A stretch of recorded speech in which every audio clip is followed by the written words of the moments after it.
የአባት አይነ ጥላም የዝሙት መንፈስም እንዲሁም አስተሳሰብ በአጠቃላይ ልጅ ላይ የመተላለፍ እድሉ በጣም ሰፊ ነው። ወንድ ልጅ ላይ የሴት ልጅ እናት ደግሞ ሴት ልጇ ላይ መንፈሱ የመተላለፍ እድሉ በጣም ሰፊ ነው። ስናገር ሰምቶ እናቴ ፊት መጠየቅ የምፈልገው ነገር ስላለኝ እውነቴን እስካሁን አላዋራኋትም ማለት እና እማዬ መምህር ተስፋዬ ፊት ነው የምጠይቅሽ አባቴ ዘማዊ ነበር አላት።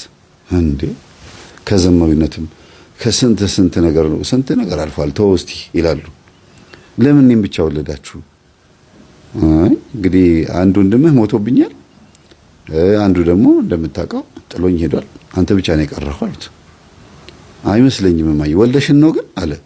አንተ ደፋር እንደው ይሄ ድፍረትህ እንደው ስትናገር ስትጠይቅ ምን ማለት ነው? እንዴ ጡቴና ጥብቼ እኮ ነው ያሳደግኩ ምናምን አሉት። እንዲያው እናትህ ነኝ።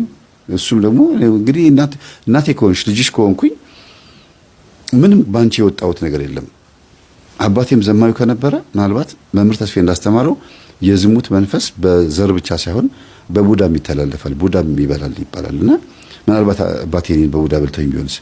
እንደው እስቲ ከዋናው አትጀምር ልጄ፣ ከዋናው አትጀምር። እስቲ መጀመሪያ መምህርን ጥያቄ ጠይቅና ከዛ ይመልስልሽ። ጊዜ አንቺን ነው መጠየቅ የምፈልገው እሱ ፊት። በጣም እሷም ልትደነግጥ ትችላለች። በነገራችን ላይ አሁን የምናገረው ነገር በትክክል ማርታ እንዲህ አርጉ ብላ የሰጠቻቸውን ተጠቅመው ሄደው ጸሎት ክፍላቸው ሲቀጠቅጡ የጮኸ መንፈስ ተገኘ። የመጀመሪያው መንፈስ ጮኸ። ከዛ ማን ሲባል እኔ ከገሊት ነው እንደዚህ ታዝዤን የመጣሁት አለ። እሷ ላታውቅ ትችላለች ወይም ታውቃለች ነው ብዬ አልደመድምም። ላታውቅ ትችላለች ወይም ታውቃለች። ሁለቱንም ያዙልኝ እሺ። ምክንያቱም የቡዳ መንፈስ ካለበት አንድ ሰው ላይ የቡዳ መንፈስ ያለበት ሰው ሶስት አይነት ባህሪ ያለበት፣ አንደኛ ያየውን ነገር በሙሉ መቆጣጠር ይፈልጋል፣ ወይም ደግሞ ማሳመንና ይሄን ነገር እስከ ጥግ ድረስ ማወቅ አለብኝ ብሎ የመደምደም ባህሪ ያለበት የቡዳ መንፈስ ያለበት። ከዛ እስካወቀ በኋላ ጥግ ድረስ የሄደበትን ጉዳይ ያበላሻል። የዛን ሰው ስራ የማርታ ሊሆን ይችላል፣ የምታዩት ስራዋ ሊሆን ይችላል። እስከ መጨረሻ ድረስ ሄዶ ያበላሻል። ይሄ ከቤተሰብ ከእናት ከአባት ሲመጣ እንዲያልፍላት የማይፈልግ ነገር ነው። ሁለተኛ የቡዳ መንፈስ ያለበት ሰው ከሚያሳየው ባህሪዎች ውስጥ አንዱ ምንድነው? ይሄ ሰው ሳያውቅ ወይም እሷ ሳታውቅ እሷ ላይ ያለው መንፈስ ከሰው ላይ ተነስቶ ሄዶ አርፎ ጎርቶ እሷ ይሄን ነገር ትሰማዋለች ወይ ላትሰማውም ትችላለች። ከሷ ግን ተነስቶ እንደሄደ አታውቅም። እሷ የምታሳየው ባህሪ የቅናት ሊሆን ይችላል፣ ምቀኝነት ሊሆን ይችላል፣ ተንኮል ሊሆን ይችላል፣ ውሸት፣ ግትርነት፣ አስመሳይነት፣ ያዞንባ ሊሆን ይችላል። ከነዚህ ውስጥ አንዱን ወይ ሁለቱን ሶስቱን ልታሳይ ትችላለች። ያን ስታሳይ ግን ተነስቶ መንፈሱ እነዛ ሰዎች ላይ ያርፋል። እንደገናም ደግሞ የምትመክራቸው ሰዎች ላይ ይሄን አርጉ ስትል እሷ ስላዘዘች ብቻ ያዘዘችው ነገር ትክክል ካልሆነ በትክክል ባልሆነ አሰራር ውስጥ ገብቶ እሷን ደስተኛ ለማድረግ ምስክርነት እንድትሰማ ለማድረግ ጥረት ያደርጋል። ለምን? መንገዱ የተሳሳተ ስለሆነ እሷን ይዟት ሊጠፋ አዘምኗት ሊጠፋ ማለት ነው የሚፈልገው። እና የቡዳ መንፈስ ሁለተኛ ባህሪው ይሄ ነው። ሌላው ሶስተኛ የሚገርማቸው የቡዳ መንፈስ ያለበት ሰው ተንኮልም እንዳለበት እንደሚያጠፋም ያውቃል። ያ ቡዳ መንፈስ ጠቋር ሆኖ ዛር መንፈስ ከሆነ ብዙ ቦታ ላይ ስለሷ መጥፎም ጥሩም ምንም ቢነሳ ምንም አይመስላትም። በሯን ዘጋግታ ኮሜንት ሁሉ እንኳን አያዩ። ኮሜንት ይዘጋሉ። አንዳንድ ሰዎች ኮሜንቱን ሎክ ያደርጉታል። አንድ የሆነ ጠንቋይ አላያችሁም? የሉሚናቲ አባል የሚመስል ቃልቻ የመሰለ ሲል ካሌል ነው ምናምን የሚባል ከዚህ ያቀረብኩት ልጅ ማለት ነው። ኮሜንት በፍጹም አይከፍትም። ግን እኔ አቅም አለኝ በቃ ዋናው አጋንንት ነው መጥቶ የሰፈረብኝ። ትልቁ መልአክ ነው እኔ ጋ ያለው። የትኞቹም ደብተሮች መጥቶ ይሰግዱልኛል ብሎ እስከ መመካት የደረሰ ልጅ ነው። ቲክቶከር ነው፣ አይታችሁታል። ሰርተፍኬት ነጩት እስኪሰጡት ድረስ ነው የደረሰው ከውጭ። እሷም እንግዲህ እንደዛ ነገር ተሰጥቷት ከሆነ አንድ ቀን እናየዋለን። ግን ወደዚህ ስንመጣ ምንድነው መንፈሱ አብሮ መዘመን ይፈልጋል። ስለዚህ ግትር ያረጋትና እኔ ትክክል ነኝ ብላ በቲክቶክም በዩቲዩብም የምትመልሰው መልስ በሙሉ ከንግዷ ጋር ከቢዝነሷ ጋር ብቻ የተገናኘ ይሆናል። ማንም እንዲነካት አትፈልግም።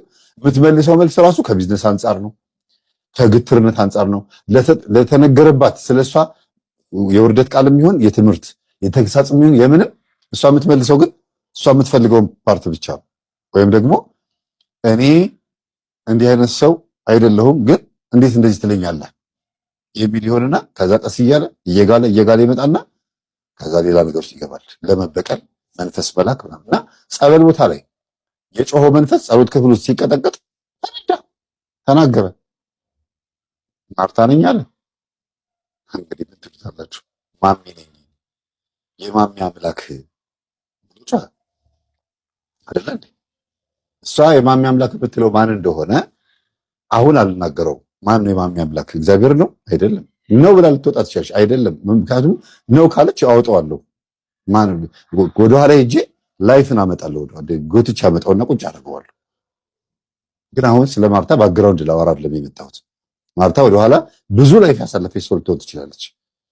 የሚነገርም የማይነገርም፣ በሚዲያ የሚበቃም የማይበቃም፣ በኔና በልቤ ብቻ መቅረት የሚገባው ሊሆን ይችላል፣ እንዳመጣጧም ሊሆን ይችላል።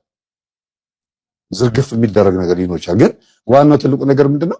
ለምንድነው ማርታ በዚህ አይነት ድፍረት የወጣችው? ምንድነው ሲባል ዋናው የዛር መንፈስ እሷ ላይ ሆኖ የዛር መንፈስ ይጫወትበታል ህዝቡ ላይ ማለት ነው። የዛር መንፈስ የሚባለው ነገር አሁን ከእሷ አንደበት እንሰማለን። እስቲ እንስማ።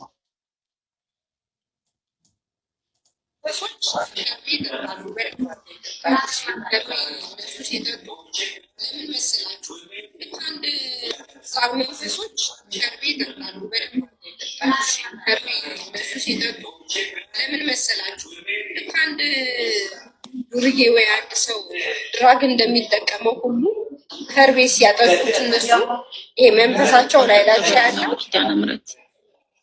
ማርቲ ምን ወይ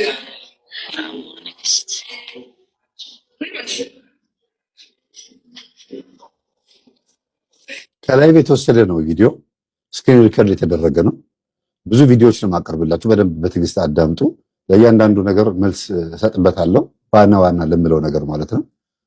ሐሳቡን ለመውሰድ ሞክሩ። ከየት አመጣችሁ? ዛር መንፈስ ምን እንደሚወዱ ከየት አገኘችሁ የሚለውን ነገር በደንብ አድርጋችሁ ተከታተሉ።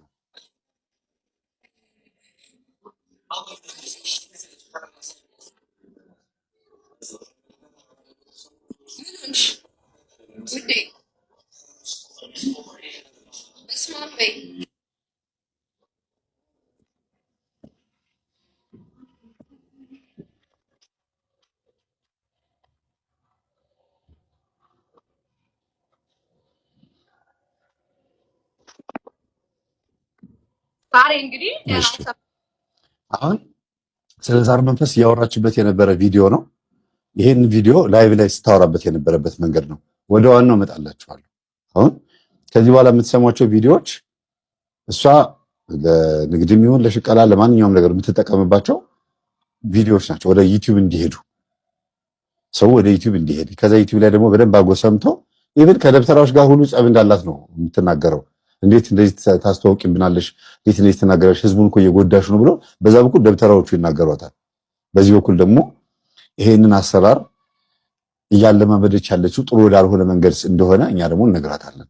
ደብተራዎቹ እዛ ጋር ቢዝነሳቸው ስለተዘጋባቸው ሊሆን ይችላል። ለምን እነሱ አንድ ቅጠል ያለ ተዋርሶ አይሰጡም።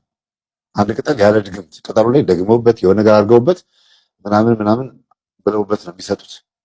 ይሄንን ደግሞ እሷ ምንም ነገር ሳትልበት ይሄን እኮ ተጠቀሙ ነው የምትለው። ግን መጀመሪያ ከቤቷ የምትሰጠው ዕቃ ምን ተደርጎበት እንዳደረ ምን ተደርጎበት እንደዋለ አይታወቅም አይደል? ከመርካቶም ግዙ ትበል ከራሷም ትስጥ ቅጠሉ ያ የምትሰጠው እሷ የምትሰጣቸው ማንኛዎቹም ነገሮች በሙሉ በገንዘብ የሚሸጡ ናቸው። ወይም ደግሞ ከቤቷ የምታወጣው ነገር ነው። ምን ስታደርግ የት ወስዳ ከየት እንዳመጣችሁ ከየትኛው ደብተራ እንደተረከበችው አይታወቅም። እና እንዲያርጋችሁ አጭሱት፣ ይሄን እንደዚህ አድርጉት፣ ተለቃለቁት፣ ይሄን ታጠኑት፣ ይሄን እንደዚህ ረጫጩት ሲባል እሺ ብሎ ሰው ያለ ገብቶ እዛ ይመሰክራል፣ ይጮሃል። እሷም ደግሞ በቃ ልቧ በጣም ላይ ደርሷል። ጠቋር በደንብ አጎ ልቧን አሳብጦታል። በቃ ማለት ማንንም አትሰማም ልጅቷ በዚህ ሰዓት። አሁን ለምን የሌለ ከንቱ ዳስ የሌለ ክብር የሌለ በቃ አንቺ እኮ ዶክተሮች ሁሉ እየደወሉ የሚገርም ነው እያሉ ምስክርነት ለመስጠት ይሞክራሉ። ግን በጣም ዋጋ የሚያስከፍል ነገር ነው እዛው እየተደረገ ያለው ዋጋ የሚያስከፍል ነገር። ነገ ዛሬ የገባው እንደዚህ እሷ አድርጎ ያለችው ነገር ነገ ደግሞ እሱን ለማስወጣት ደግሞ ሌላ ስንት ቦታ እንደምትሄዱ ደግሞ አስቡት። ምክንያቱም ኦልሬዲ እየጮኸ እየለፈለፈ ስለሆነ ይሄ ጉዳይ ዋጋ የሚያስከፍል ነገር ውስጥ እየተገባ ስለሆነ ማለት ነው። እና ለብዙ ሰዎች አዳርሱ። 986 ሰው ነው እስካሁን ድረስ የገባው። ይቀራል 1500 እና 2000 ነው የለመድኩት። ስለዚህ ለብዙ ሰዎች አዳርሱልኝ። የሚያስፈልገውን ነገር መረጃም ካለ መቀበል ትችላላችሁ። መረጃው በግል ህይወቷ ላይ ሳይሆን በአስተምህሯ ላይ በምትናገረው ጉዳይ ላይ ቢሆን ደስ ይለኛል። የግል ህይወቷ ላይ በግል እንመጣበታለን። እሷ የምትመጣ ከሆነ በግል እንመጣለን።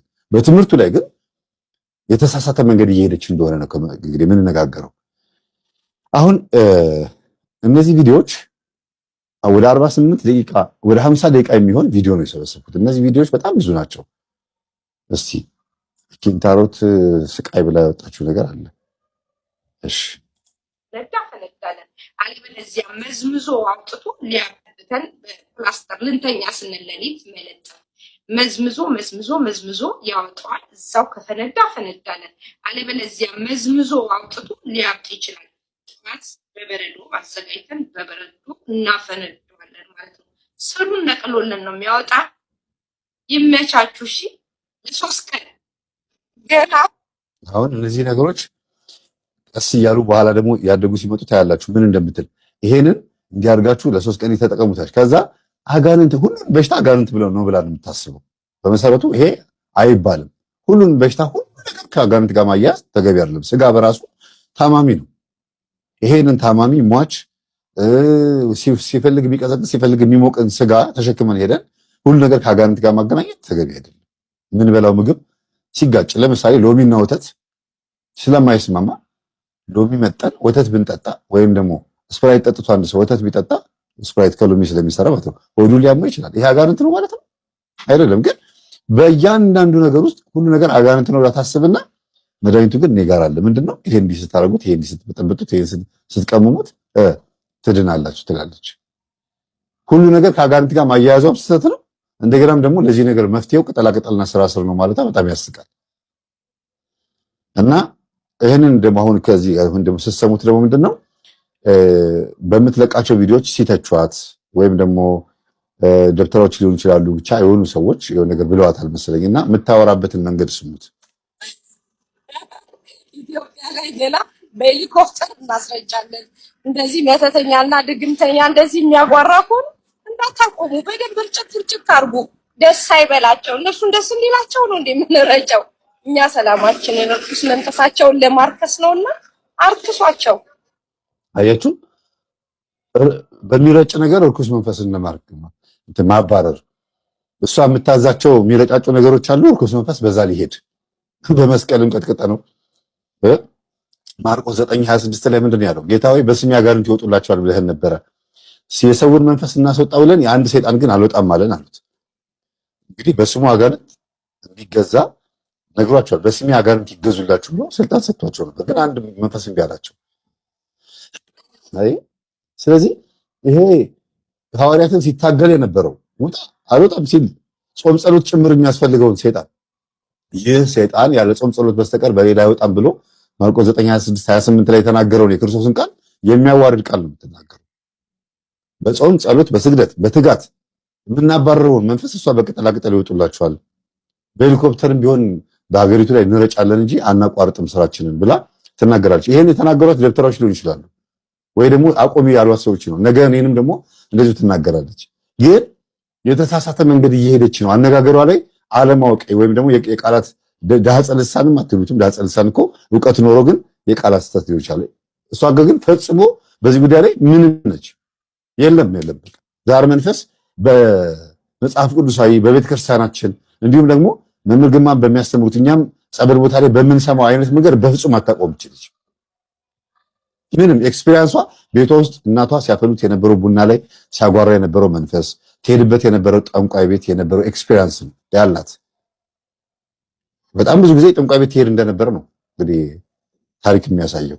ቤት ውስጥም ቤተሰቦቿ ብዙ እንግዲህ ከአባቷ ጀምሮ አባቷም እናቷም ይሄ ነገር ያደርጉት እንደነበረ ነው ታሪክ የሚናገረው። የቤተሰብን የዛር መንፈስ ማባረር ሳይቻል አንገት ላይ ማተብ ክር ሳይኖር ቤተክርስቲያን የመሳለም ልምድ ሳይኖራት አስቡት፣ ምንም አይነት ኤክስፒሪየንስ ሳይኖራት ዛር መንፈስ ምን እንደሆነ ለማስረዳት መሞከር ማለት ፌዝ ቀልድ ነው። በሰው ህይወት መነገድም ነው።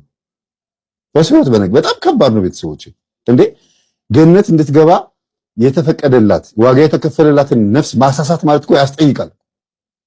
ክርስቶስ በመስቀል ላይ ዋጋ የከፈለላትን ያችን ነፍስ ለዚህ ለስጋችን በሽታ ተብሎ እንካይን በጥብጣጣ ይሄንን ታጠሪች እንደዚህ አድርጌ ይሄንን ረጫጭ ብሎ ሰውን ማሰናከል ከመጽሐፍ ቅዱስ ማስወጣት እኮ በጣም ያስጠይቃል እኮ። ዋጋ የተከፈለለትን ሰውን ማተብ ያሰረውን በአርባ በሰማንያ ቀን የተጠመቀን አድጎ የተጨነቀ የት ሄጄ ልፈውስ ብሎ ግራ የገባውን ሰው ማታለል በገንዘብ ለገንዘብ ብሎ ያለ እውቀት ሰውን ማታለል ተገቢ ነው? በጣም ከባድ ነው። ስለዚህ በቤተሰባቸው ውስጥ በደንብ መንፈሱ ይመለክ ነበረ፣ ይካደም ነበረ። በደንብ እናቷ በደንብ ነበር መንፈስ የሚያመልኩት። ገልማ ሁሉ ነበረ፣ ይካድሙ ነበረ። አባቷም እንደዚሁ ደም ጠብሰው ይበሉ እንደነበረ ነው። ደም ቆልቶ ይበላሉ። በዚህ አይነት ማንነት ውስጥ የታለፈን ህይወት እንዲያውም መናፍቁም ሆራ ነበረ፣ ፕሮቴስታንትም ነበረች። ሃይማኖቴን ቀይሬያለሁ በቃ እንዲያውም በቃ ስዕል ሁሉ ከቤት አንስታ ጓዳ ጠቅልሎ እስከ መደበቅ ደርሳ ነበረ። አሁን ደግሞ ነጠላ ለብሳ ደግሞ ወታ ደግሞ ቅጠላ ቅጠል ታስተዋውቃለች። ለምን? ምን አስፈለገ? ይሁሉ ስርዓት ባለው መንገድ እውነተኛ በሆነ መንገድ መሄድ ያሻል። ለምን ደብተራዎችን በአንድም በሌላ መንገድ ታግዣቸዋለች? ምን አስፈለገ ይሄ? ስለዚህ የዛር መንፈስ በጣም በጣም ስልታዊ ነው። ግን ጠቋር ሲሆንና ደግሞ አይነ ጥላ ሲሆን ደግሞ የበለጠ አይምሮ ጭንቅላት ተቀምጦ ዘመኑን መምሰል ይፈልጋል። ጊዜውን መምሰል መሆን ይፈልጋል እና በእያንዳንዱ ንግግሮቿ ውስጥ ባህሪዋን ማየት ይቻላል። ገና በሄሊኮፕተር እንረጫዋለን ማለት እኮ ምን ታውቃላችሁ? ምናልባት የተናገራት ሰው ይኖራል። እኔም ዛሬ ለተናገርኩት ነገ ደግሞ ገና እንቀጥላለን ልትል ነው። መምህራን አትፈራም ማለት ነው፣ ወይም ተግሳጽ አትወድም ማለት ነው። ስለዚህ ትክክል ነው። ስለሷ የተነገረው ግትር ነች፣ አስመሳይ ናት፣ መሸነፍ ማትወድ ነች፣ ስድብ መንፈስ አለባት ተብሎ የተነገረው እውነት ነው ማለት ነው። ለምን በዚህ ልክ ይሆናል? እና ይናገሩ ሰዎች ስህተት መሆን አለመሆኑ ግን ልቧ እያወቀ በፍጹም ወደ ጨለማ መሄድ የለባትም። ለዚህ ነው ግልጽ አድርጌ የምናገረው። በጣም ብዙ ነፍሳት በስሯ ስላሉ ፎሎ ያደረጓት የሚከተሏት ሰብስክራይብ ያደረጓት በጣም ብዙ ሰዎች ስላሉ ነው አንድ ማርታን ገስጬ የብዙ ሰዎችን ህይወት መታደግ የፈለኩት። እንዴት ነው ቤት ውስጥ እሷ ራሱ ጠንቋይ ቤት ትሄድ የነበረ ኤክስፒሪየንስ ያላት ሰው፣ ብዙ ጊዜ ጠንቋይ ቤት ትሄድ የነበረች ሰው፣ እንደገናም ደግሞ ቤት ውስጥ ትካድም ኢቭን ልጆቿ የወለደቻቸው ልጆች በሙሉ እንዳለ ሶስቱም አመቺሳ ተሰጥተዋል። አሁንም ድረስ ትገብራለች፣ ትከፍላለች፣ አመቺሳ ገንዘብ ትልካለች። እስቲል አሁንም ድረስ እኮ ነው ቤተሰቦች። ስለዚህ ለምን እንዲህ አይነት ቤት ውስጥ የባዕድ አምልኮን ሹሩ የሚል ስብዕና እያላት ለምንድነው በቅዱሳን በመላእክት በመድኃኒዓለም ስም በቲክቶክ የሚነገደው? ምን አመጣው? ምን አስፈለገ ይሄ? እና የዛር መንፈስ ከእናት ማህፀን ጀምሮ እናትና አባት ባዕድ አምልኮ የሚያመልኩ በደንብ አድርገው የሚያጫጭሱለት አባትም እናትም ደግሞ ተመሳሳይ የሆነ አምልኮ የነበራቸው ከሆነና በዛ ቤተሰብ ውስጥ ካደገች ደግሞ ይብሳል። ከዛ ያ ነገር በደንብ አድርጎ መንፈሱ እያደገ ይመጣና ዘመኑን ያያል። እሷ ላይ ሆነ መዘመን ይፈልጋል። በዙሪያ ያሉትን ሰዎች በሙሉ ክፉ አድርጎ ያስነሳባታል። ለምን? እሷ ያለኝ አማራጭ ይሄ ብቻ ነው ብላ እንድታስብ። አንድ አማራጭ በቃ ሌላ አማራጭ የለኝም። አረብ ሀገር ብዙ ጊዜ ተቀምጣ ነው የመጣችው። ብዙ ስራ ሰርታለች። እዚህ ለምን ረጅም ሰዓት ተቀመጠች? ለምን እዚህ አሁን ያለችበት ሰፈር ስም መጥቀስ አይጠበቅብኝም። ያለችበት ቦታ ላይ ለምን ረጅም ጊዜ ተቀመጠች? ለምን ሱቅ ከፍታ ሱቅ ላይ ማንም ሰው መጥቶ አይገዛም። ከበስተጀርባ ግን እየደወሉላት የምትሰጣቸው ሰዎች አሉ። ከብዙ ቦታ ደውለውላት በቃ ኃይለኛ ሽቀላ ላይ ያለችው። አዳሚ ደግሞ የዋህ ደግሞ ገብቶ ሊተፈጸመልኝ ይላል እና በአቋራጭ ልትከብር እንደሆነ በቅጠላ ቅጠልና በስራ ስር ልትድን እንደፈለክ ያወቀ መንፈስ ታዲያ እንዴት ነው ቢያንስ ለተወሰነ ጊዜ ችግርን የማያስወግድ? ለተወሰነ ጊዜ ይሄን ነው የሚፈልገው። እንድትጾም፣ እንድትጸልይ፣ እንድትሰግድ አይፈልግም። በአቋራጭ ብቻ የደነስክ እየጨፈርክ እንደሷ እንደምታዩት ትደንሳለች፣ ትጨፍራለች። ታዩታላችሁ። እየጨፈረች እየደነሰች ማለት ነው። አሁን እዚህ ጋር ወይ ላሳያችሁ። እዚህ ጋር እየዘመረች ነው ይኸውላችሁ። እንትኑ ድምፁ ኮፒራይት እንዳይጠይቀኝ ነው። ነጠላ ለብሳ እየዘመረች ነው። ከዛ ደግሞ ትቆይና ደግሞ ትጨፍራለች ማለት ነው። ቆይ ላሳያችሁ የምትጨፍርበት እንደምያ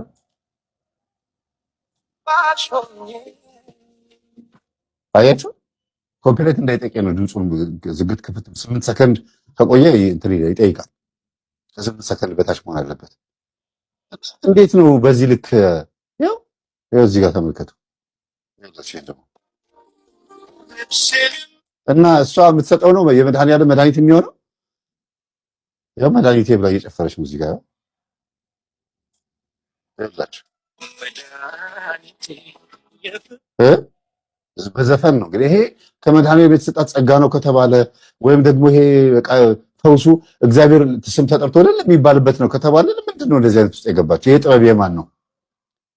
የቢዝነስ ነው፣ የዓለማዊነት ነው፣ የዓለማወቅ ነው እና ደግሞ የግትርነትና የድፍረት ነው።